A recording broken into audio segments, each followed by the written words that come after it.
Minijob episode 3, Chami.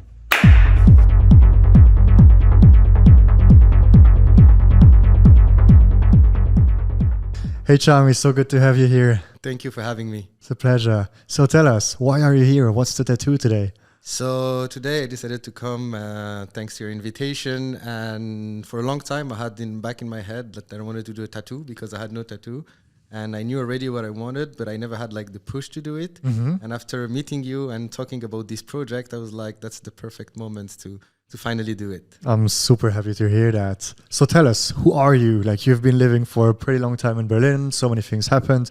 Tell us, who is Chami? Yeah, so I'm originally from Morocco, and after high school I went to France to study engineering in computer science and electronics. And at some point I came here 9 years ago to do an internship, and I just loved the city and fell in love with everything here because for my work was really good. I had a lot of opportunities, but also as my passion for music, I was able to live my passion to the fullest. Great. So were you into techno before already, or did you discover the world here? So when I was in Morocco, I was playing music, but I was playing more house and deep house music, especially house from Chicago and Detroit. Cool. And one time at the end of my studies, I went to see a small festival in France called Nuit Sonore, and there was a day organized by the label Clockworks from Bangkok. And Deviant Swan and Planetary Assault System were playing, and this is where I discovered techno. And this is where like, okay, this is the music I want to continue listening to and probably play it. Great. And when moving in Berlin, I decided to start to build my own record collection and started to really discover this new genre for me. And this is how I started getting into music. Yeah. What kind of genres are we talking about? So for techno, for me, everything related to techno and the history of techno. And my favorite part of techno is the groovy techno and the mental techno. So try to combine the groove, but also the mental aspect of the techno. Great. That sounds super cool. So how did you develop like the style? What was the journey behind that? So basically what I started to do is first I was discovering different kind of sound, and then I was really like lost a bit in the middle of all this, and then slowly started to play a lot for myself, like buying new records, and then all my Saturdays afternoon with friends were being home playing records for hours and hours, and slowly I started to define really the sounds that I was looking for, and at the beginning I didn't expect to really play for the public and for the audience, and through some small stories, I started to manage to play in clubs, and it all started from coincidences, and that's why I'm very happy to live this story here. Super cool. And how would you describe your style? As I said, my style is really a real combination of the grooviness of techno and bringing different kind of beats that are not always the same regular beats to be able to create grooves in my sound. But what I really like is also those really nice moments on the dance floor where you don't really dance anymore, you just close your eyes and start to think. And this is the mental part, and play with mental sound to be able to catch the attention of the brain of the dancer and make them go through a certain trip.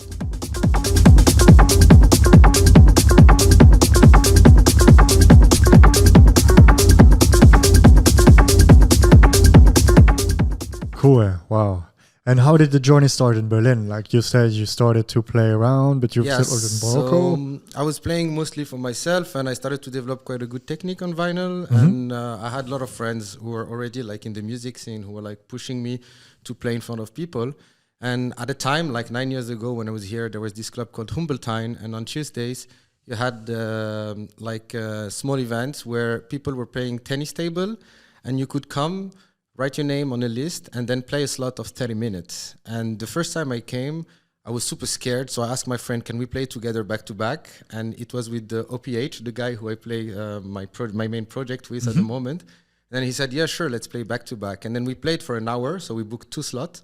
And there was a little group of guys who were like 20 years old, and they were starting a party. And they really liked our sound. And straight away, they came to us and they say, hey, we're making our first party in 3 months. Do you want to play? Super cool. I played for them for the first time, and it went really well. And right after the party, they asked me to be resident, and then we went on a journey all together, developing the party and the scene together. Cool. How did it develop? Like, what's the So it was mainly focused on creating a party where we would bring our sound and then also connect all our friends and all the people that were here and really like being connected with the local scene of Berlin. It was never about making huge production parties with like big headliners. And slowly we started with like 2 parties a year, then 3, then 4, and then the project developed, and then we switched club from Humboldtine to Arena, Arena was our home base for many years before it closes. This is where we had our best parties and started to book like only artists that were really meaningful for us and connect with them. And this is how the thing started to develop slowly and go with the flow of the scene. I mean, I must say at this time, the scene was completely different. It was way easier to throw a party. If you had a nice project and a nice idea behind, you would just knock at doors of the clubs, present the project, and you would have an opportunity to be able to try out. Why is it so hard nowadays? What's the difference with back in the days? Well, way more people want to do parties and want to be in the scene. It was not the case before. Techno was not as popular as it is now. So only real passionate people were in the scene. So there was less demand, I would say. And also more trustworthy people who were doing it from the heart. And now I think it's hard also for club to see if it's just a project to make money, because also at the time there were no money to make in techno. So if you would throw a party, if you were like paying all your costs, you were having a very successful party. So it was mostly about losing money and then doing it for the fun and the passion of it. And now it's a bit different, like things got a bit different. And that's why I think it's also more risky for clubs to be able to open their doors to anyone. I understand. How do you explain that? How did you observe all this? Well, I think it's like any kind of subgenre and underground genre. At the beginning, like there is not much attraction. And also when you throw a party, you don't have much expenses to have, like fees also of DJs were way lower, and people were doing it really to try to develop some new musical genre on the scene. And as soon as the scene developed and then the genre started to become more popular, of course, more people are attracted to. And when there is more money to make, I think, in a new genre, and you could have seen this also in punk rock before to follow the same direction, well, then you have also different type of people who come into the industry and professionalize the industry, which is a good thing for me. Like, don't get me wrong, I'm very happy that Techno also professionalized, that parties are also at a way higher level. But of course, it has also its downside where you don't have as much freedom as you had before, also because of financial pressure. Yeah, so you have, so you think that money is like over the passion then, or the passion disappears somehow? It's not that it disappears, but it's not the same way when you make a party and the worst case you can lose 500 euro, and the worst case you can lose 5,000 euro. I mean, we all need to live. So sure. The pressure is different. Absolutely. So, but I'm also very happy to see that the music that I really like start to be more widespread, and then more people start to understand and start to be part of this movement. Congratulations on that. Thank you. So nice to have you here and to talk about this with you. So all of this happened before COVID. So we're talking about before 2020. You've been living in Berlin for almost 10 years. Yeah. How were the last years for you? Yeah, so basically before COVID, I was still running 2 parties in Berlin. Again, focused on local talent in Berlin, in different clubs. And then suddenly COVID happened, and it was like a big cut for everyone. And for me, it's also what disconnected me a while from the scene for a moment, because I was seeing everything happening, of course, online. I had to do the first time like a live stream in front of a camera, which I felt very uncomfortable with, not playing in front of people. I was always asking myself, what are you doing here in front of a camera? Oh, yeah? Yeah, it was very uncomfortable, because when you play with the reaction of the audience, and then there you just play. I mean, of course, I like the music I do, but it was also like, I don't know if it's really good or not, because I cannot see the reaction on the audience. So this is where I took a little break, also from the scene. And this is also where I saw things changing a lot, going way more happening on social media. And I will sound probably a bit old school, but I was not really comfortable into continuing promoting myself like through social media. I was someone who was going out, meeting people outside, going to parties. So there it was really quite tough for me. And I felt a bit lost, and this is where I took a step back. Okay. And during this period, I also decided to work on a project that was dear to my heart with the person who I share most of my musical project with, which is OPH. And yeah, he was someone who I was playing with a lot. Also before COVID, we were doing a lot of back-to-backs together, because we know each other from university. So it's been more than 10 years that we know each other. Awesome. Even more, like 12 years. And we also developed our music style together, and it was going in the same direction. So we like to play together because we were challenging each other in the different style that we play and the way we were playing. And as we play vinyl only, when we're doing back-to-back, each time I was putting, for example, 2 records that were perfectly matching with each other, and I would want to let them together and play along together. But because he had to play the next record, I had to cut the first record playing and then give him back the record. So it started to create some funny frustration that after the set we're all like, wow, if we could have continued playing 2 or 3 minutes with those 2 records together, it would push the set on another level. Sure. So during COVID, I started to think and say, how can we overcome this issue? And at the beginning we said, let's add a 3rd turntable. And we started to play with 3 turntables, and we just realized that we were both on a mixer and we were like annoying each other while playing on the mixer, because I was doing something, he wanted to do something else, and it was really hard to take your space to play. And as I saw already double deck happening with CDJs, I thought, why not doing it on vinyl, to play with 2 mixers separately and 4 turntables, and having our own setups and be able to layer our groove as long as we want without having the need of removing one sound to let the other one put the next sound. Wow, it's very innovative.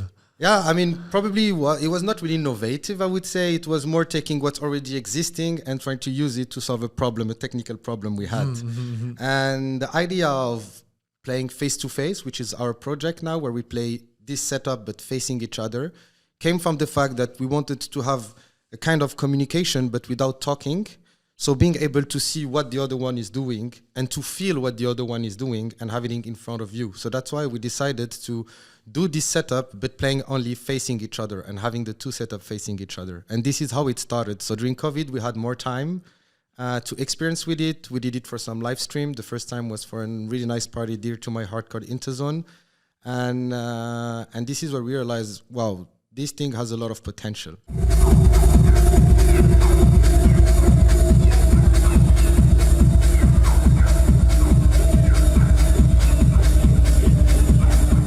I think it's very impressive to I don't understand quite how you can read your partners, like how it's going to do the things while facing it. Can you go deeper into that? Yeah, sure. So first of all, I'm always hearing what he's doing in my headphone, and he's hearing what I am doing. So we also have first, which is important, we play music, so a hearing connection.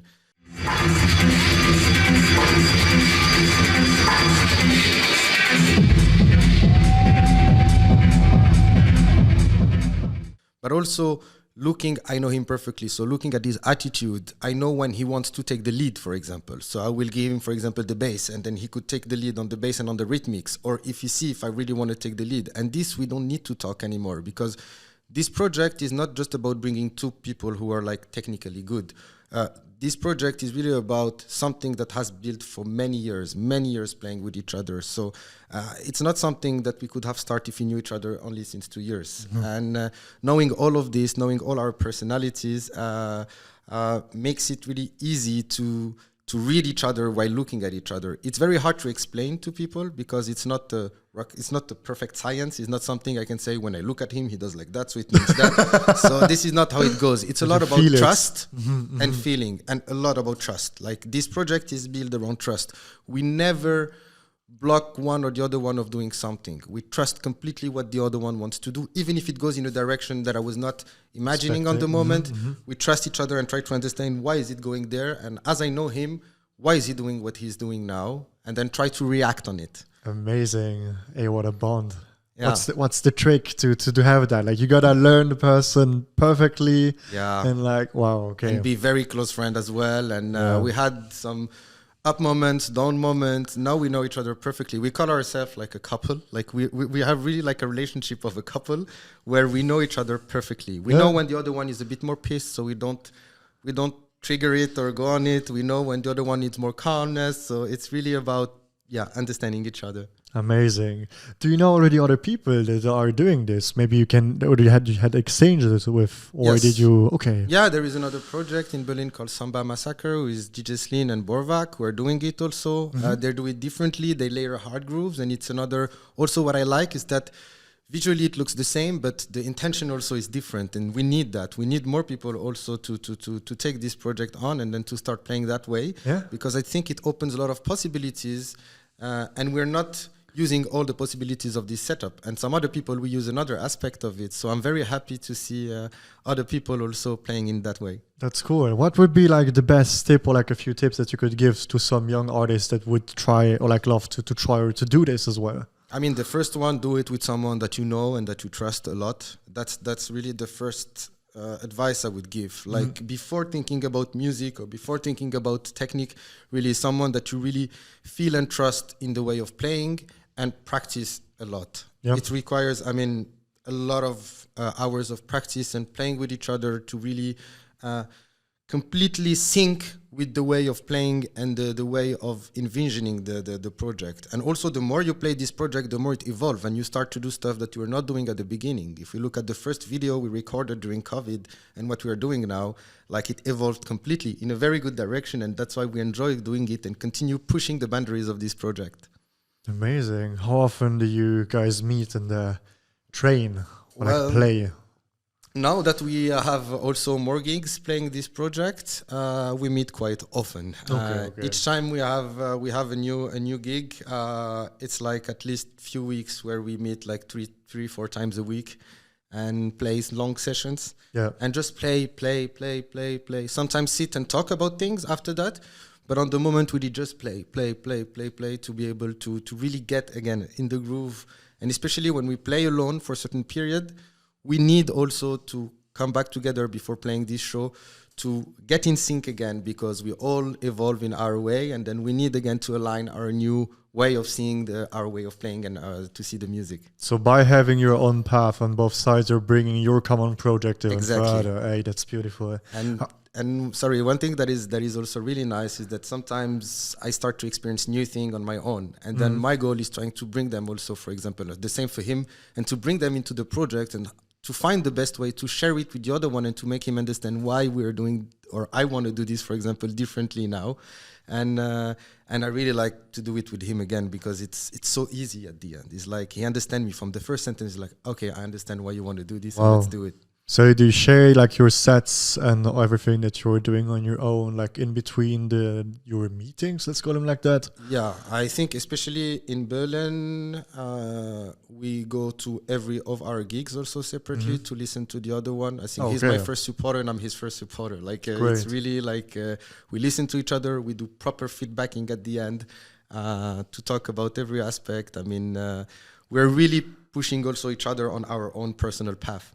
That's amazing. It's such a bond and relationship, like a friendship in that way. Like, it's very impressive. I'm very happy for you guys. Thank you. Do you think OPH would be in for an episode as well? I'm sure he will. Yeah? Yes. Okay. Because we both think the same way, but we both have different angles how we tackle the topic. So it would be very interesting also to hear what he has to say about how things develop in his head. Yeah? Okay. What would be the first question you would ask him? Why did you accept it to do this project with me when I asked you? It's a good question. Yeah, because he straight away said yes. And I want to know why he was also so confident into saying yes, into doing this project together. Sure, and that's, I mean, you're going to share something also like then on the video/podcast side, which is going to bring you guys like even further as well. How do you think what's happening right now can influence your project? Well, we talk a lot together about it, but we realized after performing this show for the first time that we started to have a lot of questions from the people about how it goes, how it developed, why you're doing it. And by explaining to people and by talking about it, we also put our fingers on some points that we would not think just talking to each other. Yeah. So when we do something like this and then talk openly about the process behind, it's also make it a bit more concrete in our head and help us also go on the next step. Amazing. So what kind of question do people ask? So first, the question that are asked usually is technically what's going on. Like, how is it plugged to each other? How do you decide who plays what? Who is taking the lead? How do you decide on someone taking the lead or not? Who is layering on the other one? So that's the first questions. And the people who are a bit more close to us in the scene, they go on the next level of questions, which are more personal, and then how you decided to develop this project, how do you make to trust each other while playing, how do you do when someone wants to change completely the thing, and as you know, in the booth, the monitors are really loud, so talking to each other is really hard. Also, we have a lot of questions because we have for some specific things, we have some signs. It's like hand signs that we do to each other to describe things. I don't want to go too much into detail there because it's not really important, but it's just to be able to warn of something happening or to make the other one aware of there is something that he needs to pay attention to. Yeah. And people are asking us questions. We saw you do signs, like language sign. It's like, yes, we develop our own language, sign language. This is ours. Exactly. We're not going to share that. Exactly, to be able to communicate without words also. Okay, great. What would be your goals as a single artist and then with your project for the next year? I mean, for me, music is my passion. And one thing that I love the most is to share it, of course, with people and to feel this energy between the crowd, the dance floor, and me. I'm also someone who goes dancing a lot, who goes clubbing a lot. So I really come from the dance floor. That's why I try to play what makes me feel good and dance. And my goal is to continue sharing this and to continue pushing this project forward and also inspiring people and inspiring other artists probably to follow the same path and bring also the real values that we believe in that was also behind the techno movement. And again, the sentence that I would like to repeat again and again is that it's a project based on trust. So it is not about promoting yourself. It's about trusting someone else and being no one and just focus on the music.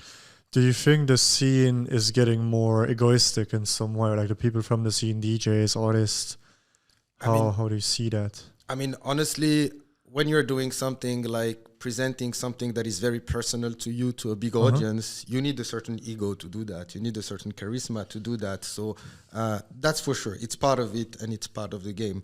The moment where competition started to become really hard, it's true that you have everything in the scene, but it's true that it created the tendency of being, of course, more thinking about yourself, about your career, especially for young artists. Because before, it took a lot of time for artists, like the big names that we know now are here for 20 years on the scene. So, and it took them time to reach the level they reached. Today is way faster. So you have also people with less experience who are like 24, 23, 24 and pushed in front of the scene and suddenly having to deal with like a lot of attention around them. So of course it changed a bit the way artists are living what's going on in their life. And at the same time, of course, I don't want to spend too much time on it because I will feel like redundant, but of course social media didn't help to create this real image that you have to deal with and the image you're trying to create also through social media to stay connected to your audience.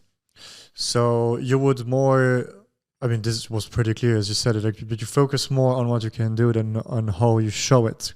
Exactly. Okay. Yeah, it's also something that I can also say as an advice, is that it takes way more time if you do it that way and not trying to push yourself through creating an image or through social media. It takes years. For us, it took us 7 years to be able to start playing in places that we really love, to start to play in clubs that we really like, that are our dreams clubs. And we were there like from the very beginning. And it took that long. So that's why you need to have some kind of patience and to let yourself grow. You know, I thought I was ready 5 years ago. And when I listen back to what I was doing 5 years ago, I'm like, oh shit, I was not ready at all. You know, you always think you're ready on the moment, but you need to take the time to take some step back and let your music path and what's happening inside you evolve until it becomes really mature. And this is where you can start really expect presenting it in a way bigger audience and a wider audience. Write a book, please. I will the first one to buy it. Hey, it's so wise. Like, I mean, like this resonates like so much, like this whole perseverance thing about thinking you're good, but then doing many errors and mistakes, and then you go further. Like this can resonate with a lot of people as well. Like, thanks for sharing this with us. My pleasure. How would you describe now the next objective for the project? Well, for now, honestly, we're really enjoying what's happening. We decided not to project too much ourselves because we're really starting to collect the fruits of what we've done and the hard work we've done in the past years. So we're really enjoying it and continue developing the same vision. One thing that we're doing is each time we perform the show, we try to bring a new dimension to the show and to play completely differently from the time before, even if it's risky, because it also makes us discover new aspects and new things we can do. So we try to not fall into the easiness of doing something that is working and keep the same pattern and the same formula. We've seen that a lot in the scene over the 10 last years. How do you think the people, your crowd, your fans are going to react to that? Do they know about it? I mean, this is, I think, an occasion for you to speak openly about it. But like, if I'm in the head of, I don't know, like a 25 years old that saw you last weekend, for example, and on a club, and I go to a next set and I see, what should I expect? Chami and OPH, or Chami as a person, or like kind of a style that's going to develop? Like who? Well, the thing is, like, we always have, of course, what represent us and what makes us, and what makes our identity. It's always there. Our core way of making music is always present. But the first time we played, for example, this face-to-face in front of a big audience, and the first time we had a really good opportunity to showcase our show, of course, we played a bit more safe. We played things that we know were working. We wanted to make sure that people understand the project, so we didn't push too much the project. So it was something that would also please also more people, let's say.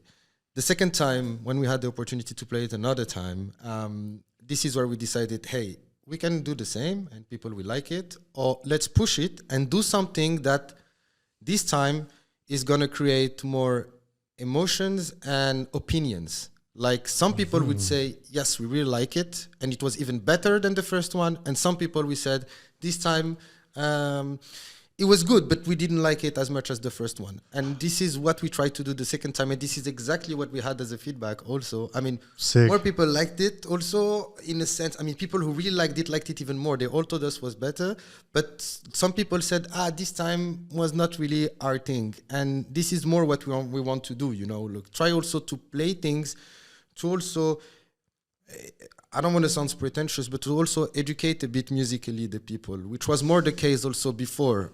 We want to play, of course, we want to make people dance, we want to make people have a nice time, but we also want to educate them into a certain sound that they would not listen to by their own. I really like what you say. This is a team that has been already talking about a few times in the podcast. How would you describe this education team? Like, how do you see the scene actually? We've talked about how it's evolving, that it's getting very popular. We can call it mainstream because since then, not in a very bad way, but since there is so many parties, so many DJs, etc., I think so many roots are forgotten. Tell us about, what do you think about all this? Well, I think it's very important to, as an artist, challenge yourself, but also for promoters to challenge the audience. I think it's very important to take risk. Things will work and things will not work. Things won't be understood now, will be maybe understood in a few years. I think it's important to find the perfect balance there. So you need, for me, to make a great party, to have a challenging lineup where there will be part where, yes, it's something that people a bit know about, that people feel comfortable, and at the moment you take them by the hand and they feel comfortable in the party, start also to push the level of, let's say, music complexity or music, something new also, not necessarily complex, but also new way of playing music to show another side of it and not fall into playing just easy stuff and then not making the people discover things. I mean, I remember when I started to go out in Berlin, there were parties where I was going and I was coming back home and I was like, wow, I never heard this in my life. And it was triggering me. And then I was really triggered by it. And I know that some of my friends were like, wow, we really didn't like what was going on there. And it's fine. I think this is also things that should happen during a night to make a great night, because this is how you make also people discover something they want to do also, if they want to, or something that they want to listen to. So you cannot please everyone. No. Instead, like it's only a matter of taste, right? Yeah. Like everyone reacts different to different kind of music. Okay. And another thing is that techno music was always about creating a sound that is new. That was the meaning behind techno at the beginning. People were using the word techno because they was also using technology, and technology was developing at the time to be able to create new sound. Like me, sometimes when I'm on the dance floor and I hear some weird sound like flying around the room, and I'm just like, wow, what is it? It's not a real sound. It's not a sound that you can hear in the nature. It's something that is completely artificial, but that really triggers my brain. And then you associate it to something that is particular and dear to you. Some people would associate it to something, some people to something else. And I like to exchange it with my friends, like, oh, what did it trigger to you? Like this sound that was on the dance floor. So I think we should not fall into, yes, I'm someone who also like and love and play a lot of old school techno, but also always with a touch of modernity, because it needs to bring something new. You need to bring new sound to the scene, and you should always push the boundary of the sound, because otherwise techno is not what is techno anymore.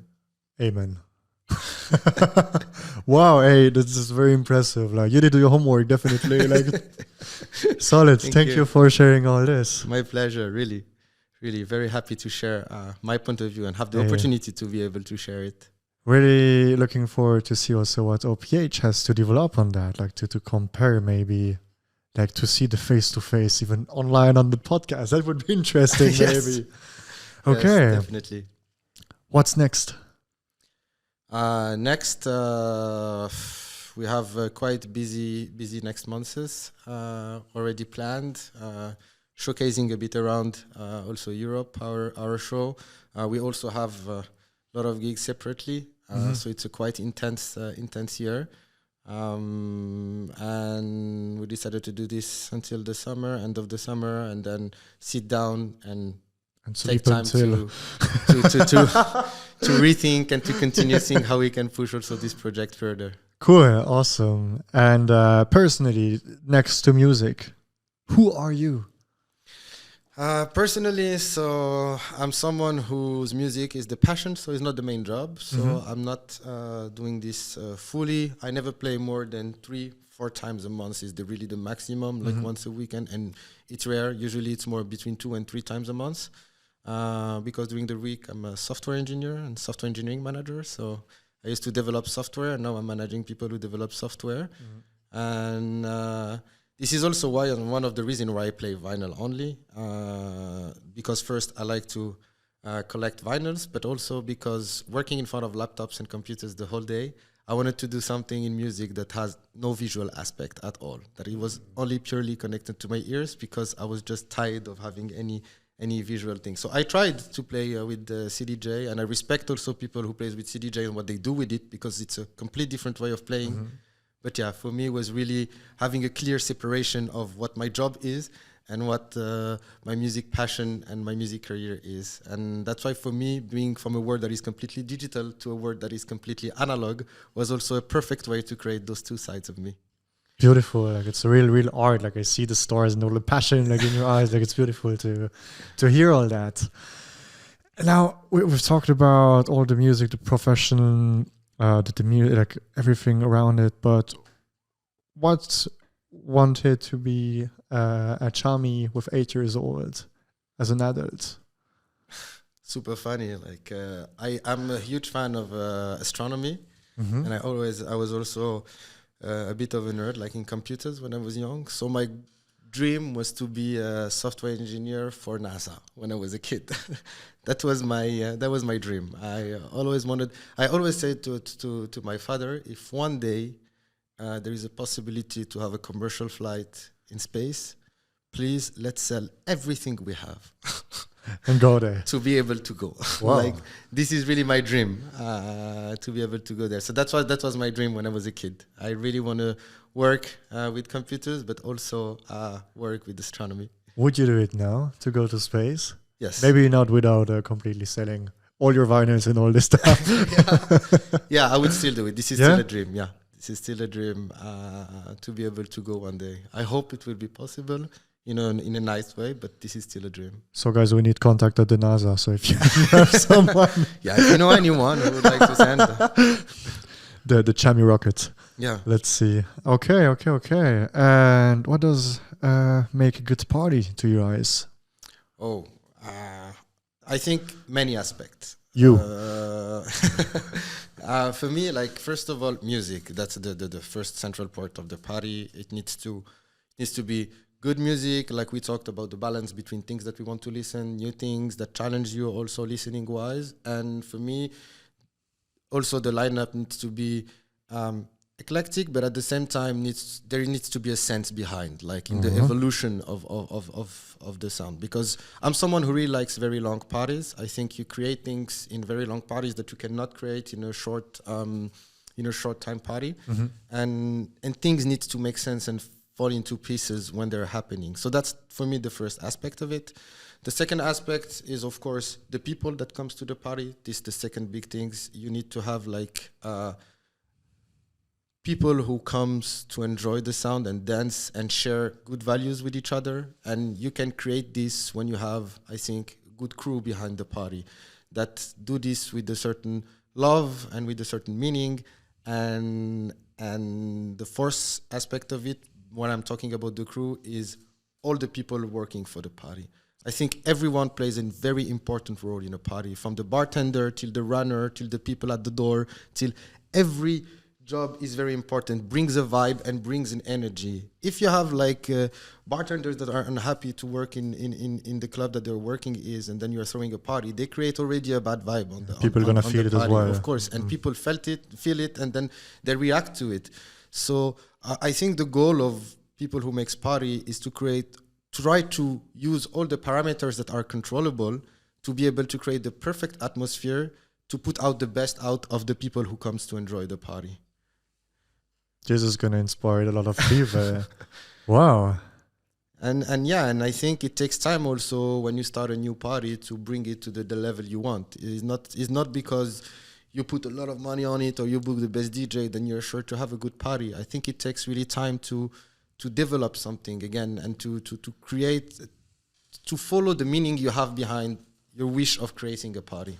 Well, this rebounds on what we said before about the thing that the scene is getting bigger, that you have people that have a lot of money that come in the scene, that invest, that have the big lineups, big clubs, etc. But like if the audience is not as educated as you've been explaining right now, I don't think this makes sense as well. Like it just takes time. Yes, definitely. I think also COVID play a big role into how parties are a bit different now, because there was, for me, when I moved in Berlin, I realized we were like few new people in the city and in the clubs, let's say 30% new people, and in the middle of 70% of people who were there for a long time and partying. So you were learning from them.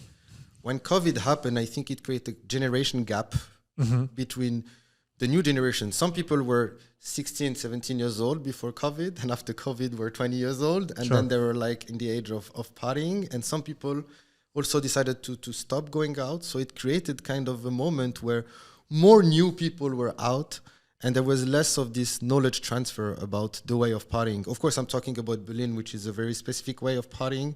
And I think this is what created the moment where it was a weird feeling where party didn't felt like before. But I always trusted the fact that it would come back. It would take a bit of time and then let the time to things to fall into pieces and come back. But it was a really weird moment where parties, no matter how much effort you would put there, it was never giving you the same satisfaction as it was before. And now I have the feeling that we're finally reaching this moment again where, I mean, personally, I'm having some parties.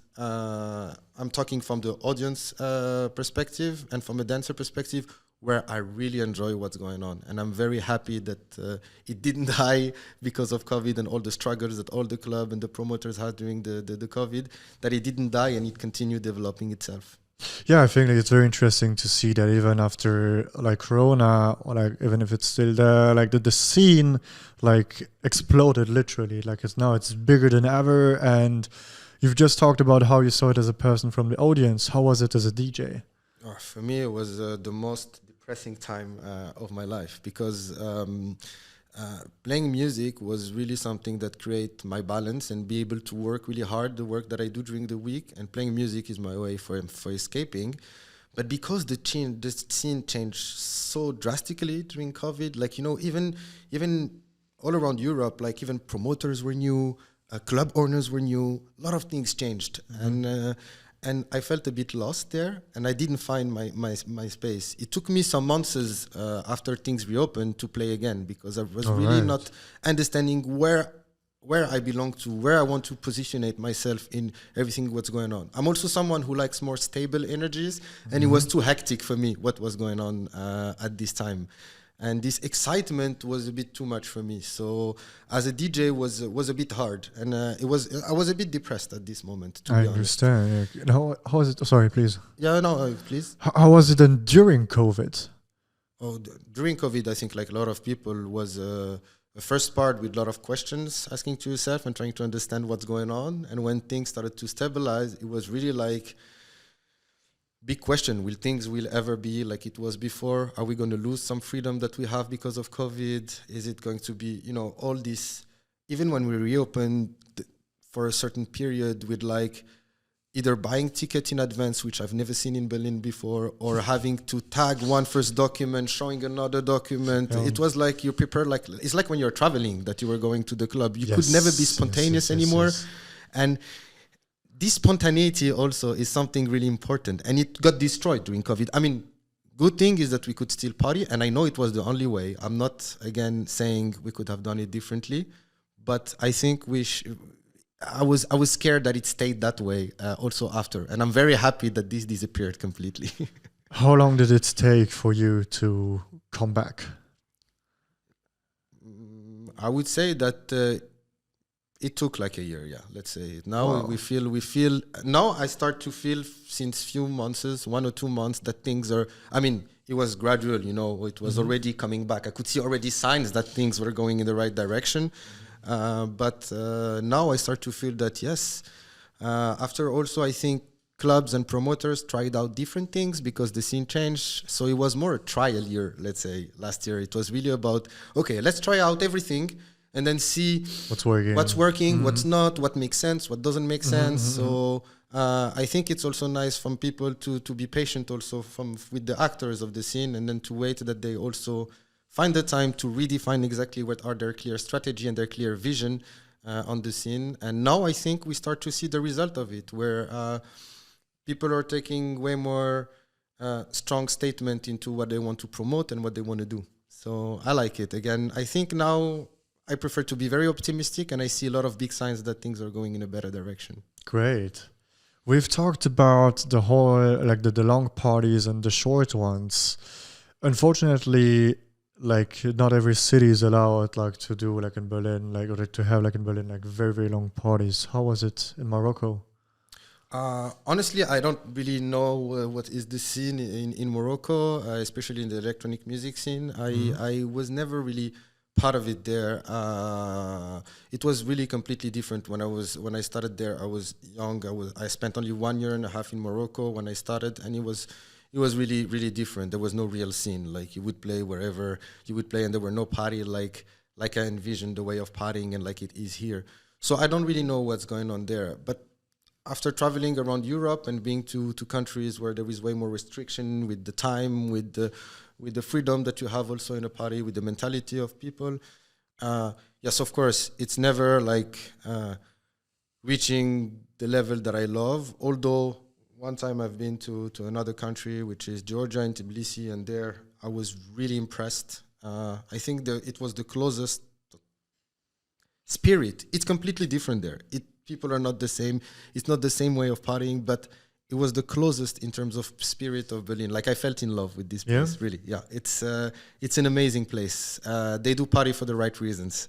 But for the other places where there is way more restriction, I mean, I understand that, and that's why DJs, promoters, clubs, they're trying to cope with those restrictions to still create something amazing for the audience. I would just like say one thing that bothers me a bit is to let the DJs play longer. I know it's hard to bring a lot of people with fewer amount of DJs, but I would prefer to see on the lineup 2 DJs 3 maximum who plays a bit longer and have the time to express themselves than to playing 1 hour 30, 2 hours, where for me it's hard to really express yourself in this amount of time.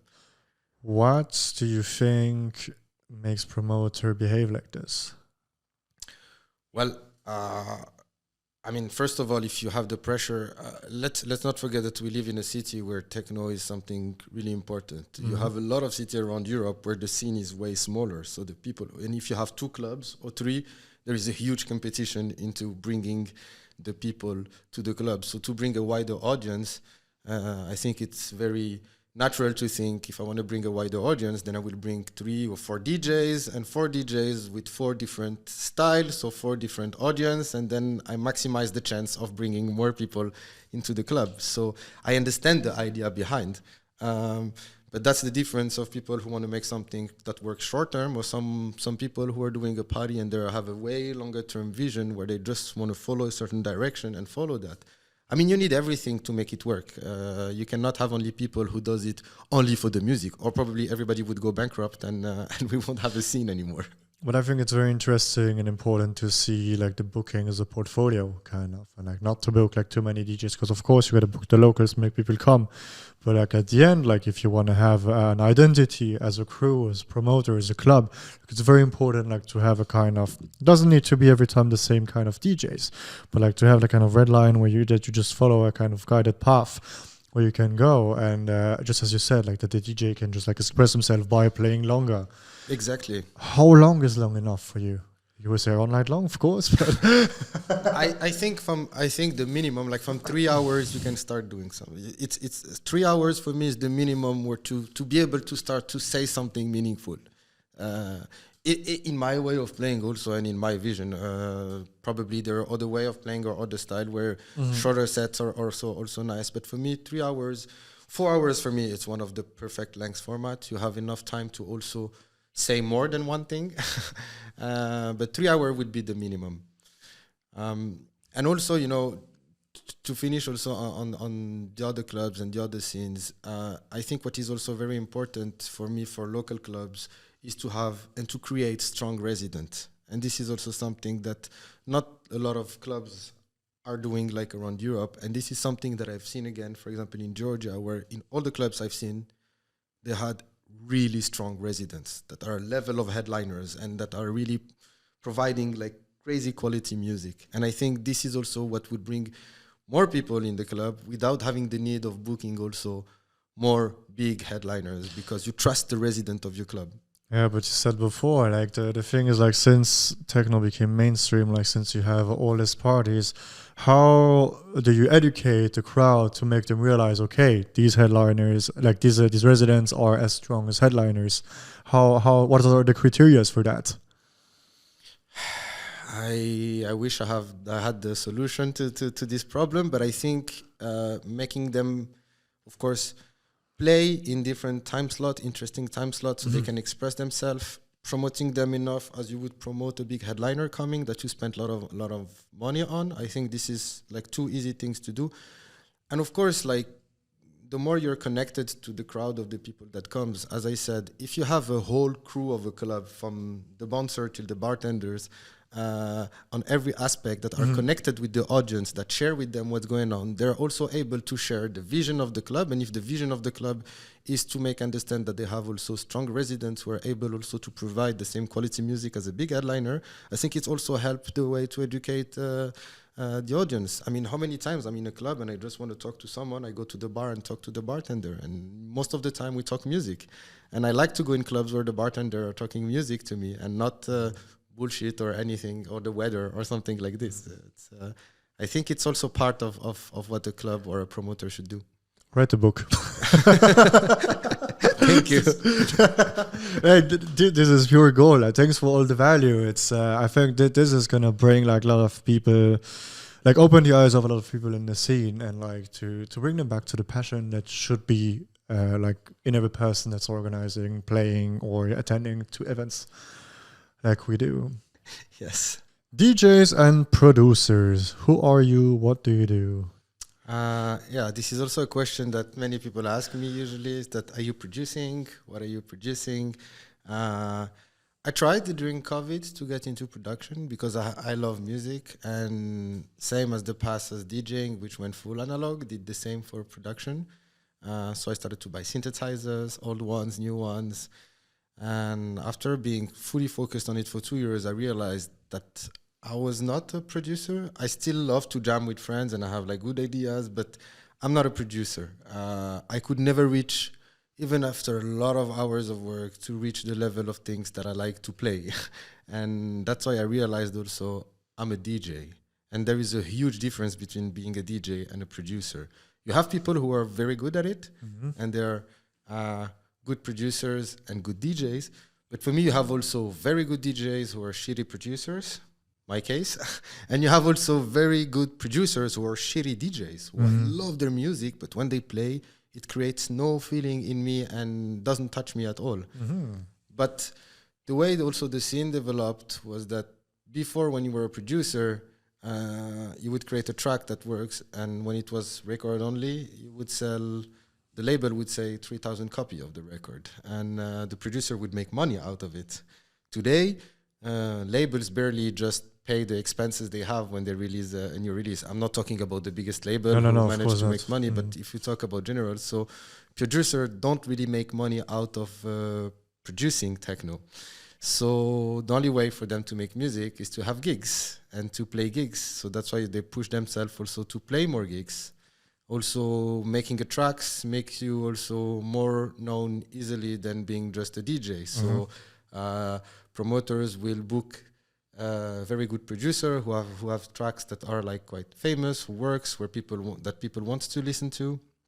And that's why you end up in a weird situation where sometimes you have really people behind the decks that for me are not providing the same level of experience than someone who is truly a selector, who is a DJ, who is someone who tries to create a feeling on the dance floor.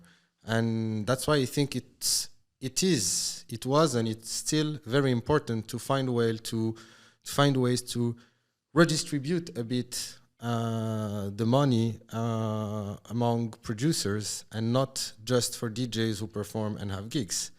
And that's why, I mean, lately there's this project from DVS1 called S-Lice, which is for me an amazing project, who is really trying to change how the industry is and try to reward way more the producer. So it's called S-Lice because it's about giving back a slice of the pie to the producers, where DJs, when they finish the gig, they just plug their USB stick, use the software to upload the playlist that they just play during the night, and then there is a machine learning algorithm who scrap the internet on Discogs, Bandcamp, all the record shop online, Beatport, to find the artist and match the playlist to the artist that has been played, and a DJ can decide to give a percentage of his fee to the producer.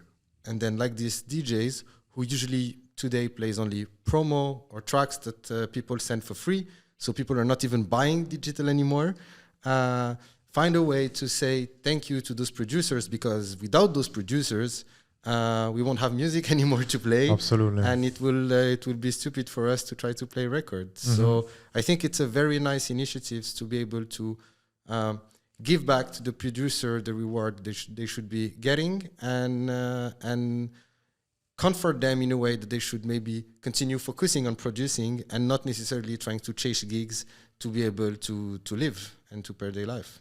So to keep the love and like the passion for the music, and that they are more like that, since they have an access to that bigger names are playing their music, so that they continue and get motivated by that. Exactly. Do you think streaming plays a big role in all this? What do you mean? Streaming, like a live stream for Spotify. podcast? From every label that I talk to and from the music that I know, it's for them just a tool to be able to reach more people. But I don't know any artist today from this scene who is making money out of streaming music on those platforms.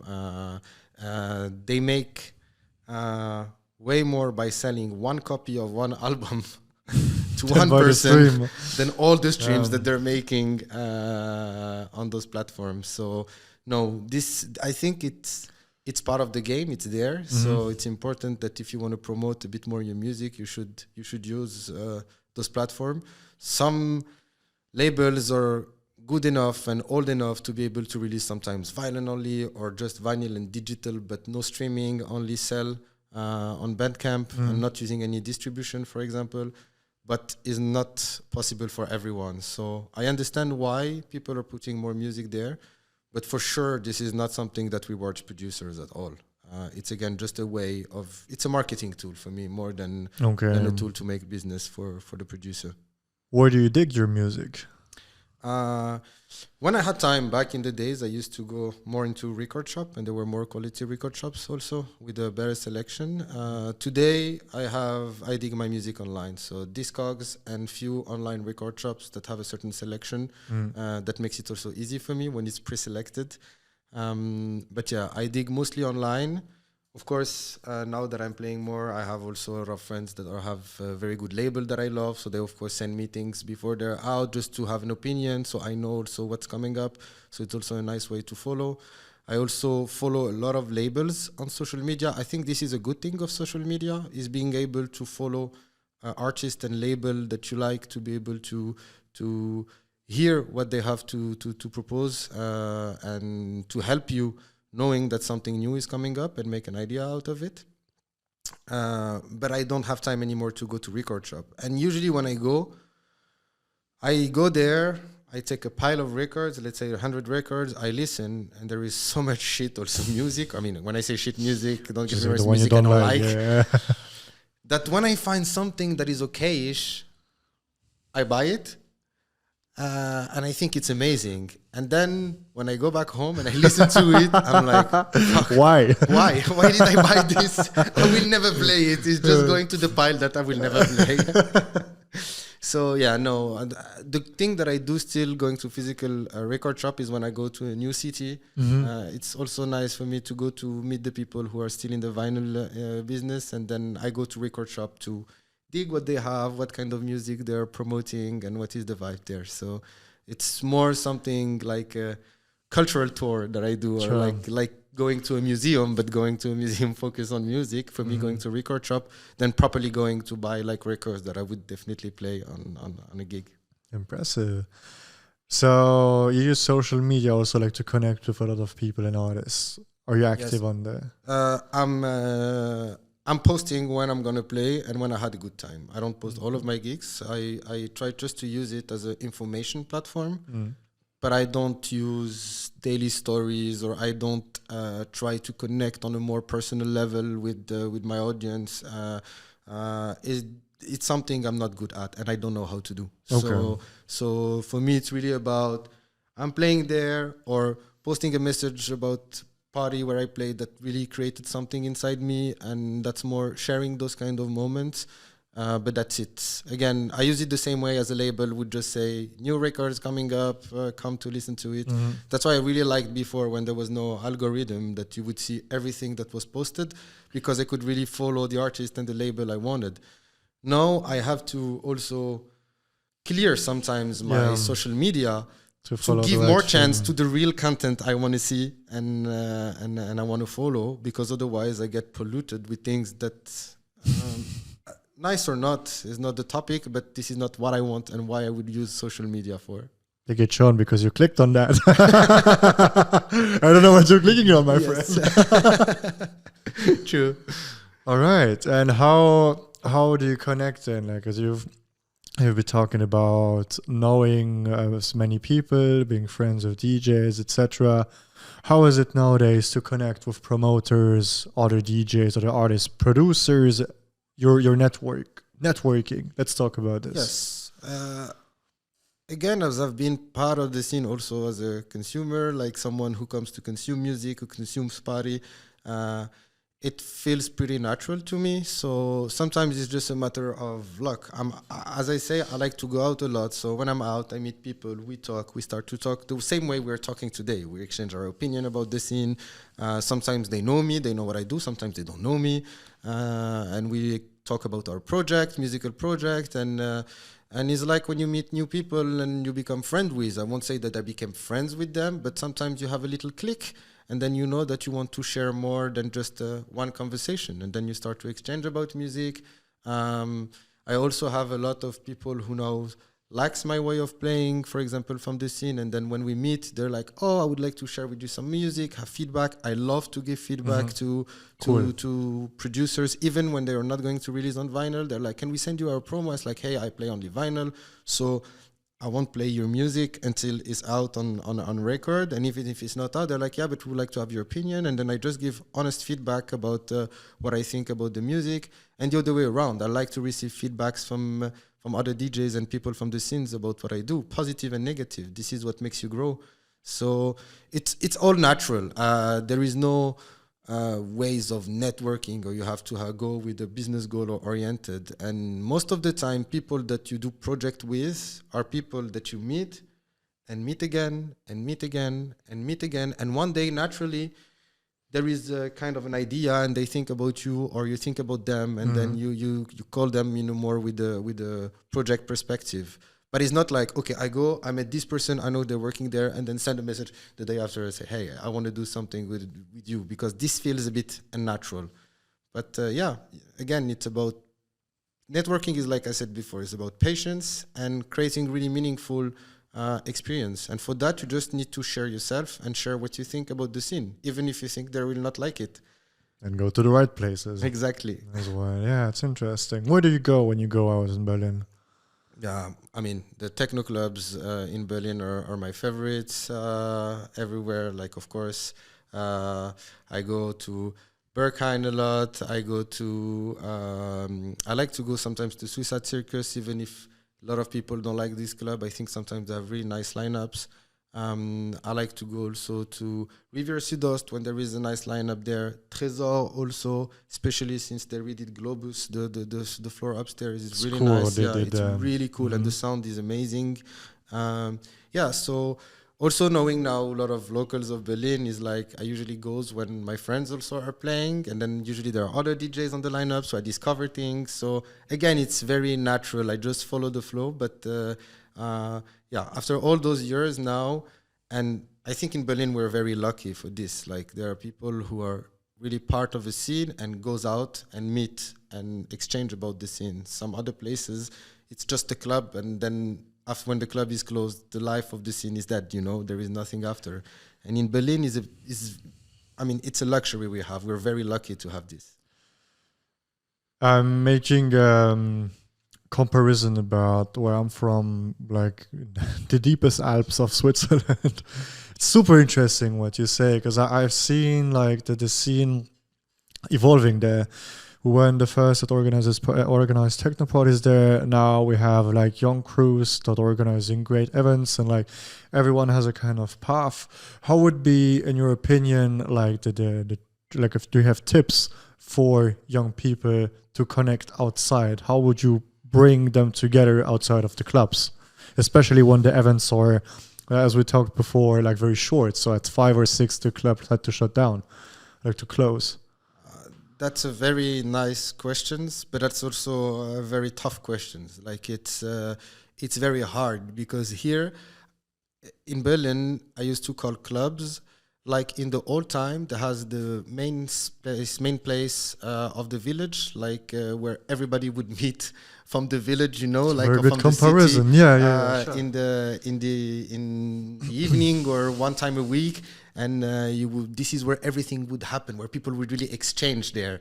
And for me, clubs in Berlin are like this. They're really this place where you don't text people to go there, or you just go and then all the time see and meet different kind of people. Wow. And of course, it doesn't bring the whole city, but it brings the right people who are together. interesting in this scene. So for other places, like you said, it's very hard and very tough. And that's why there also, I think, social media is a nice thing, because then you can create groups, for example, because it's way smaller. It's not something to promote, where people can also exchange after. Then it can connect people. Like there, you can have a good use for social media, for example, in those kind of places, if you're not able to have it physically, or create other type of event that would bring those kind of people, like not necessarily a party, like listening sessions, or projecting some documentaries about music and about the scene, and gathering those people all together, or trying to connect if it's small places, all the different kind of art and not just music, to connect them with each other, to try to create a community around. That's something that can be done in those kind of places, so you can extend this kind of life and gathering of people outside of the club. In Berlin, we have this also, but again, it's very easy because clubs is kind of sufficient. Clubs are sufficient for having this kind of to create this kind of community and this kind of connection between people. Wow, it's like let that sink. It's really like it's very very interesting, like how you put all these different teams together, and like I'm amazed, really. Like it's a pleasure to have this talk. Same pleasure here, really. Hey, and to be honest, like what should we talk about right now? We've talked about everything. Like, hey, come on, what's your next? Like, what's the last release you've liked, for example? I don't want to talk about a release, because there is one thing last year in September that blew my mind. Mm-hmm. That really, like, I was rarely speechless. It was a live act from Blauan. It was a 1 hour 30 live act from Blauan that was happening in a festival in Holland called Drijmolen, which is one of my favorite festivals. As I said earlier, I don't like festivals because the main aspect is not the music. Usually it's all what's going on around, and this is not what I feel the most comfortable with. Mm-hmm. But this festival, it's totally about music. I mean, I've never danced as much in a festival than this one, and listened to interesting things, not just dancing. There's also acts that are for listening. And Blauan did a live, and I've seen him many times, but this one was for me pushing the boundaries of techno, like we said, like really like, it was the level for me of what Afex Twin did at his time, you know, like something that was really like new, unique, so musical, and at the same time so using artificial sound and only crazy sound. I mean, I will sound cheesy, but I cried 3 times during his live. Wow. It was so touching, and at the same time, there was everything. There was techno, there was UK garage, there was really fast jungle, there was really slow ambient. It was really like a journey, and we could really see that the artist was giving a piece of himself, and not just of his emotion, but also of his musical knowledge. Because for me, of course, he's a genius. He's a producer that I admire, and again, having him many times. Was never really at this level, like, and I was not the only one. We were like few people, and we were not next to each other. And then when the festival finished, we were just talking about this act. We were just like, and I wished it was recorded, and it was not. But so it was one thing, one moment. I usually don't like when things are recorded, but this one I really wanted to listen to it again. But yeah, it was a crazy experience. That I can imagine. Could you tell him that? Like, do you know him personally? No, I don't know him personally. No. Okay, so Jamie, you're next.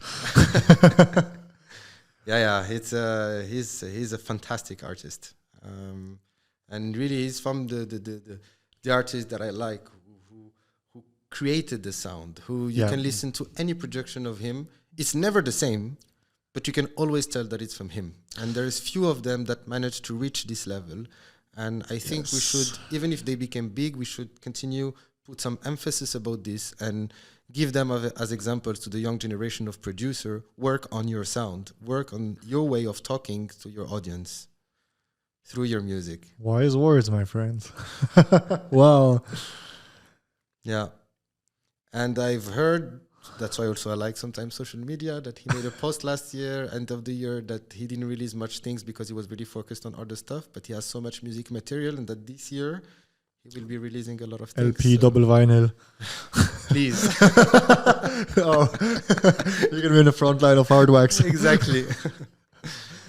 That's cool. Any other artists that are less known that you would like to promote or like give a chance? Less known. There is all those really, I mean, they're known actually. Usually when you play vinyl only, there is really it's rare that you have artists that are not already known, because to be able to reach the level of releasing on vinyl, you already went through a lot of steps. Good music on vinyl. But yeah, I like also what artists like Markal, René Wise, Altimbas, what they're all doing, because for me, they're really good of doing what I like, bringing their sound. They're getting there also, having really their sound that you recognize, but also having something that is groovy and that makes you want to dance, and at the same time that is mental and has a lot of really nice little sounds that are really researched, that makes your brain get triggered when you're listening to the sound. Please imitate these little sounds.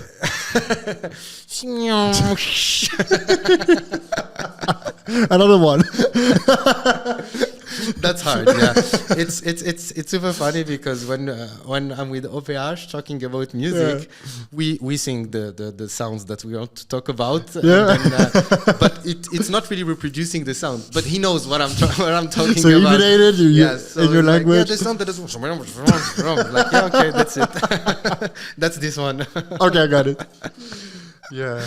Oh man, that's amazing. Yeah, it's also funny that when you talk about music, there is no one vocabulary, like to describe. There is no one technical vocabulary. I always compare this to wine. I'm also a wine lover. And always people think, okay, I need to do courses and know all the perfect language and vocabulary. No, just describe your experience and what you're hearing with your own words. And for me, it's the same with techno, It's things that are hard to describe, but then just use your words to try to describe it and describe what caught your attention there. Just try to do it consciously. And I think this is very comparable. How would you describe your own sound without using the words you used before? Touché. That's a very interesting question. I think there is always... okay, I will use the word high energy. I didn't use it. I use the word groovy a lot, but for me it also goes with high energy, which it's like body music, like music that I always say with OPH when we talk, I say, let's play the legs now. So let's engage people or using their legs when they're dancing, because that's really a real big component of my music. So legs and body music, and the other part that I would use. Instead of mental, I like to say moments that stick you on the dance floor. It's like moment that takes you from the brain, so you don't want to move your leg and you're just stick on the dance floor and you do just small movement, and then your brain got... I don't like these words a lot, but what people use usually is like a bit of shamanic, but not this cheesy like shamanic ways, like the mental part of trance, like that takes your brain and then stick you to the floor and just move the upper part of your body. And then comes the legs. And no legs anymore, because you cannot play the legs for 4 hours in a row. If you play the legs for 4 hours in a row, people will get tired, and they will not stay with you for the whole journey. They will have at some point to go to sit down or to leave you. But if you manage to create those different level of energies, where you manage to stop using the legs and use more the top of the body and then the brain, and then to make them relax and then go back into the legs and the high energy again. That's, I think, a nice way to be able to keep them as long as possible during your journey. Really looking forward to listen to your arts in a club now, after everything that has been said.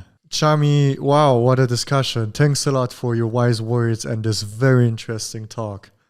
I'm amazed. Thank really. you. Thanks a lot for having me. Our pleasure. I would like to know one last thing. Since you're having this great project with your friend OPH, what would you ask him if he was sitting here?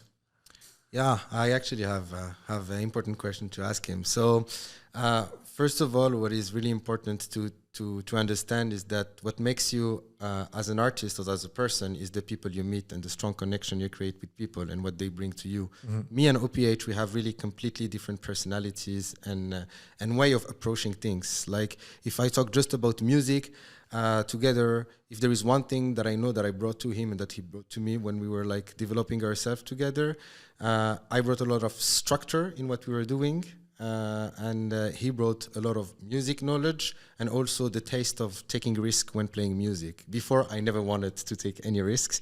And that's why after all what we said today, I know we talked a lot, him and me, but I never heard him talking also on his own about what he thinks about all of the scene and about all of our project also, and really deep in detail. So knowing that we have different personalities, OPH, I would like to see you here talking about all the topics that we talked today from your own point of view and with your own words.